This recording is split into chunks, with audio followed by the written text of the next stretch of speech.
I'm Taylor Oracle. I wanted to start doing some interviews, so bring a little variety to the channel. The first one I wanted to do was Raven Moon Tarot. She runs this awesome YouTube channel, link in the description, for doing tarot readings and things like that. She takes personal readings, etc. She's one of my favorite channels to watch. She posts regularly, has a lot of content on her channel, so you definitely should check it out. So let's start talking with Raven Moon Tarot.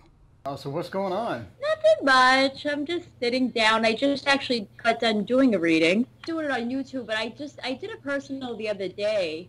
I've gotten a few personal readings this month, so that wasn't bad. How is it going? Yeah, it's actually going pretty good. It's been picking up, which is good because that's my only kind of source of income right now, which I was doing it for free for a while. You know, when I was first learning and, you know, still kind of learning. I didn't want to charge people. Mm-hmm.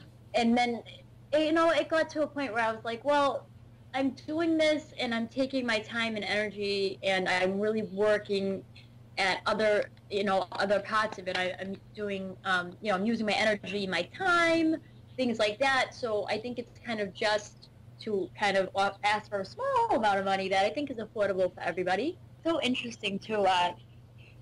For instance, today I did like the most oddest, strangest reading. I did a reading on my friend's cat. He lost his cat. And I wanted to know, so I tried to basically connect with the cat, which I know it might sound silly, but you know, I tried to connect with the cat, and connect with him on some type of energetic level, I guess. And I started pulling the cards, and it was the great. I got the Seven of Swords, you know, sneaking out. You know, it wasn't going off like all the meanings either, but I went off of like what I was seeing in the cards, and I basically found out what I told him what I saw. I says, I feel like your cat's not in the house. It's strange because I felt like your cat was in the house, and now I feel like your cat snuck out. And he's like, yeah, we came to that conclusion. Me and my dad, we came to that conclusion. The cat snuck out. And everything, and it was just so crazy. I'm like, wow, it's really amazing how when you can kind of let your mind drift and go into the cards and what you can see, it goes far beyond like the regular meanings of what this card means, what that card means, and this and that, you know? Yeah, that's true. So, what are the origins of Raven Moon, or is that part of your life, or where did that name come from? Oh, Raven Moon. Well, that actually that was when I made that name up. It was, I was using numerology in my name and things I like because I was making up a witchy name. And I was like, well, this will be a name that I use in magic, so it'll be a little more special. And I was like, you know what? I think I'm going to use my witchy name for my YouTube rather than even though I kind of liked Boston Girl Tarot, now I'm starting to like wonder, should I have just kept it? But I use numerology and stuff, and I just picked out, like, you're supposed to pick out things that you like, and if the kind of numbers match up with the letters and things like that, it goes well together, and then you can, you know, it all kind of adds up. I'm not really great with numerology, but I figured it all out, and I found it interesting. I'm like, this is awesome. I like moons. I like ravens, you know. Oh, there you go. So I was like, all right, this is cool. This is cool. You know, and I was like, all right. And then I found out there was another Raven Moon, but it wasn't Raven Moon Tarot. So I was like, okay, this is okay. There you go. So how long have you been reading tarot? Oh, Jesus. Off and on, I would say, I'm trying to think, probably like over 15 years. But I would say, like, as far as, like, I've been doing it this far along, I'd say maybe only, like, 4 years or 3 years or something.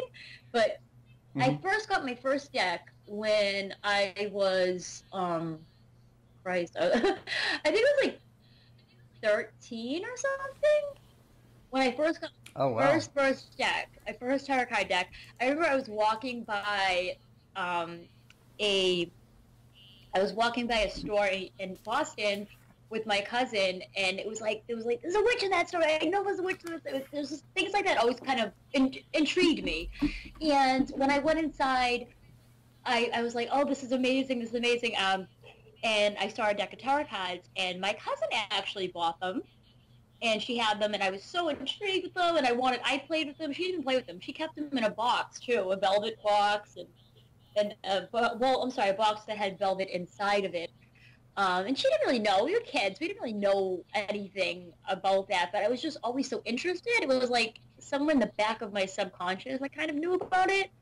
And I was always so intrigued with anything else esoteric anyway. And I started pulling them out, and then as I got older, I ended up getting a deck again. My first deck actually was the Aquarian deck. That was my first deck ever. I still have it to this day. The Aquarian deck. It was an older model though. It was made in like the 70s or something. Oh wow. Yeah, and the lady was really really cool. It was actually a house. The store was a house, and it was they had turned it into a store. So I always liked old thrift stores and things like that. I always found that so interesting, and I was like, oh my god, tarot cards! Oh my god! I didn't really know much about it either, but there was just something that really drove me to it. And I've always been really, really interested in divination. Like I'm really interested in rune reading and stuff too, crystal balls, things like that. But tarot cards, I don't know. Tarot cards for me, it's like my go-to divination tool. I just love it. I love it. So what's your favorite tarot deck right now? Right now, I would say probably the Deviant Moon. I've always loved the Deviant Moon. I like the Steampunk deck as well. No, I don't have the Steampunk deck yet, and I have the Law of Attraction deck on its way. But Deviant Moon tarot deck, I know it's an old one. I always wanted it, even before I even had a deck of cards. I always just was very drawn. And it's funny because I have the Rider-Waite, which a lot of people say, oh, start with that one. To tell you the truth, for me, I couldn't connect that well. To this day, I can't connect as well with the Rider-Waite deck as I can with, like, the Deviant Moon. It's just like the stuff I get from that is so much more, and I get such like better readings with that. For me, it's like I became tarot obsessed. I became totally tarot obsessed. I would go day and night. I would watch your videos. I would watch all different types of stuff. I would be up all night, like reading books, practicing, everything for so long. So what inspired you to start a tarot channel on YouTube? Oh, well, the first thing was, I had like other channels before. I always liked to make like stupid little blogs or things like that. And then I remember my cousin saying to me, you have this lively personality. People would just love you. You should seriously make a YouTube channel and just do something on there.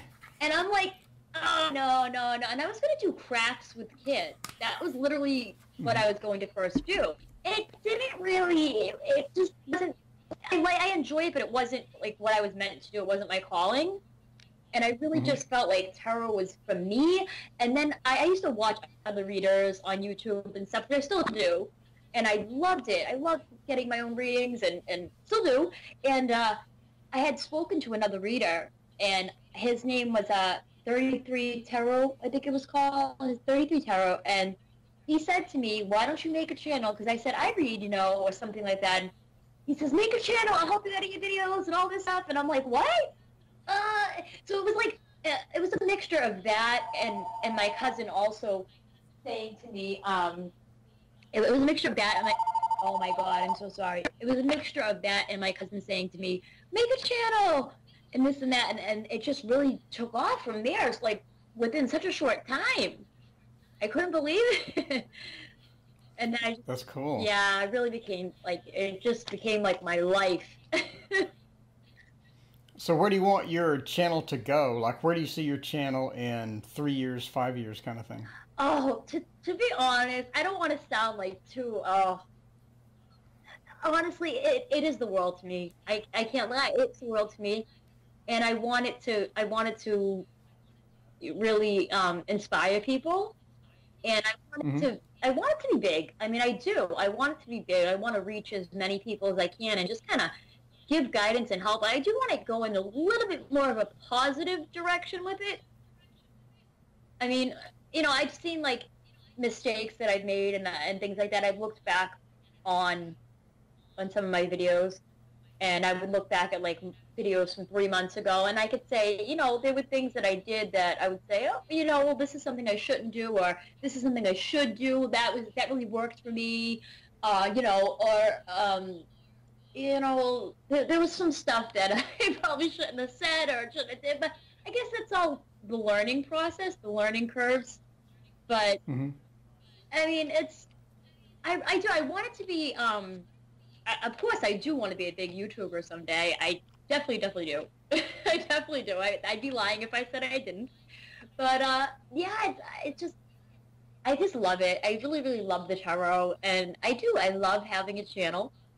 I hope one day that it really does, you know, get really, really big. You know, that would be so exciting.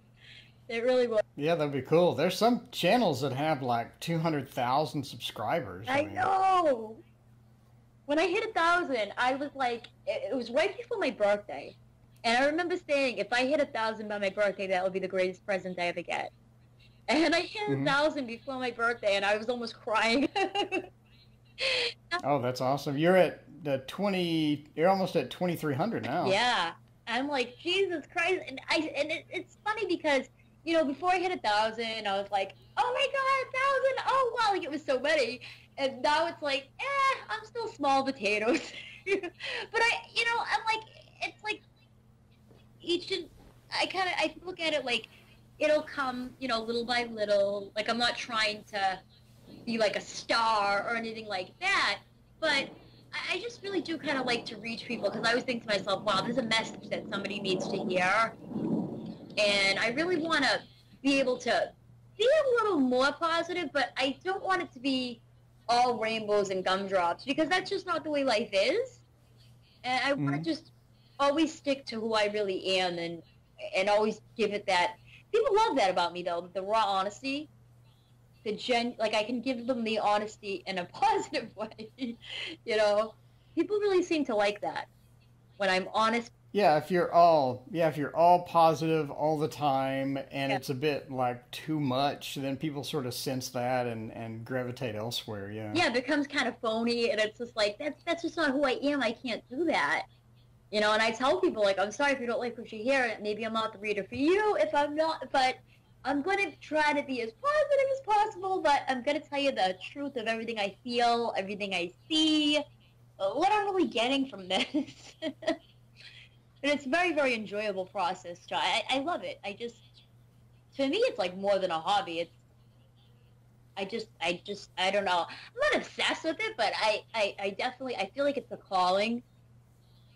Mm-hmm. It's really, really, it's really amazing. I was actually just looking up the Thoth, whatever you call it. Yeah, everybody has their own name for that I thing. know. I was just looking it up online the night before last, because I really like Aleister Crowley. I've been like researching him a lot, and I think he's really interesting. I think he's, you know, been, you know, that's a whole other story, but how he's been demonized and stuff. But I think he's pretty interesting, and it's interesting that he made his own deck. And I'm like, wow, I really want to. Like, at first I was like, I don't know if I could vibe with that deck. And now I'm like, you know what? Mm-hmm. That's a challenge. I think I want to get that deck just to see. So how do people get in touch with you if they want a reading? Oh, I have my Instagram, Raven the Eclectic, no space between the and eclectic, and I have my Facebook page. Yes, my Facebook page is Raven Moonstar. I think it's Raven Moonstar Boston, to be honest, but or Raven Moonstar Tarot, something like that. I'm gonna have to keep people updated on that one, but also my email. It's in most description boxes of my videos. Okay, cool. And your prices, you're after July, you're going to be $30 for 45 minutes. Yeah, I was switching it up. I was trying to like change it around and try to make it kind of affordable for people, you know. But Mm-hmm. I'm trying to.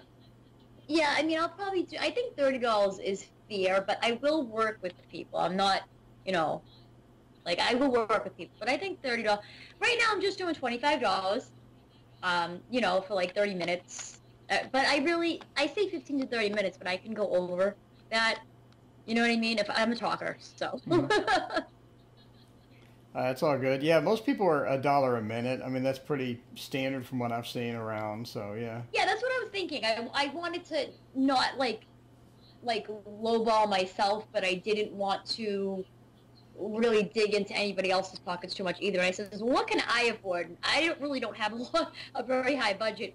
So I says, you know, I can afford $20, $25 for a reading. Then I'm sure pretty much anyone else can afford that for a reading. So I think that's fair. And people that want to pay more for more time and all that other stuff, you know, they have and they can afford that. So that's cool. And I have lowered prices. As of now, I decided to lower it down to $50. Right now is a special $50 for an hour rather than 75. So I think that's Mm-hmm. fair. Beyond fair, I think that's pretty good.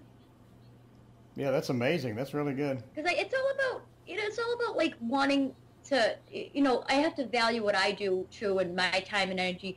But at the same time, I don't want to like take from anybody else either. You know. Yeah, yeah, that's that balance between, I don't really want to just give my time away. I do want to charge something, but I don't want to be so expensive that everyone just gasps when they hear the price. Yeah, yeah, you're right. Yeah, and the great part about you being on YouTube is people can sort of preview what they're getting, when they get a reading. So they already know Yeah. your personality, they already know your style. And a lot of times you just go random person on the internet, you have no idea who this person is and you're just paying them money. But with you, I know who you are, I know your personality, and I know if I sort of meld well with your personality and your reading style. And so you know what you're getting, when you get a reading from you. Yeah, exactly, and that's what I like too. I like the fact that people can kind of see, and it's kind of like a try before you buy it. I've had people comment. It's so funny. I tell people how to get readings, and they'll comment, "Do you do personal readings?" I'm like, Yeah, that's awesome. but I mean, I think it's kind of cute. I appreciate them all, to tell you the truth. I mean, I really, I've made friends. I've made friends with a lot of people who are subscribed to me as well, which is really nice. Well, cool. Well, it was great chatting with you, and I'll edit up the video and hopefully put it up sometime next week. So. All right, thank you so much, Torgo. It was definitely an honor.